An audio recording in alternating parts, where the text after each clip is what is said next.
கஷ்ட நோய் படுக்கையிலே கைகண்ட ஔஷதமும். ஔஷதம்னா மருந்து. யாருக்காவது இது தெரியுமா? அது ஒரு காலத்தில் இப்படி இருந்துச்சு பாட்டு.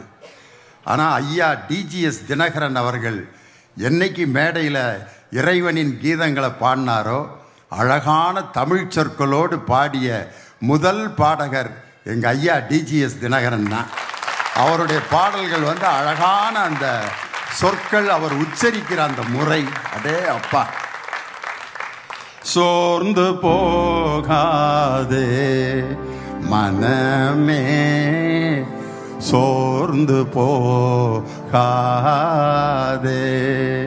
கண்டுனை அழைத்த தேவன் கைவிடுவாரோ. சோர்ந்து போகாதே மனமே, சோர்ந்து போகாதே.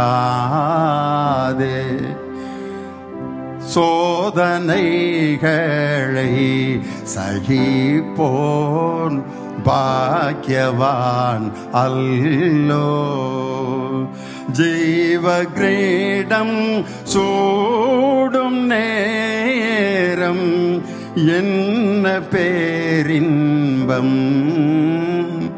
சோர்ந்து போகாதே மனமே, சோர்ந்து போகாதே.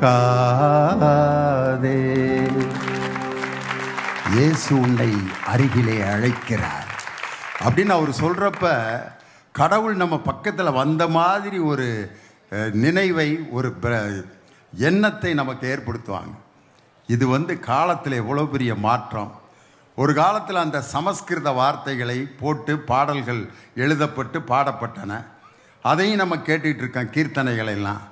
ஆனால் மக்களுடைய மொழிகளில் ஒரு பாடல் பாடப்படும் போது அது நம்ம மனசில் எப்படி ரீச் ஆகுது.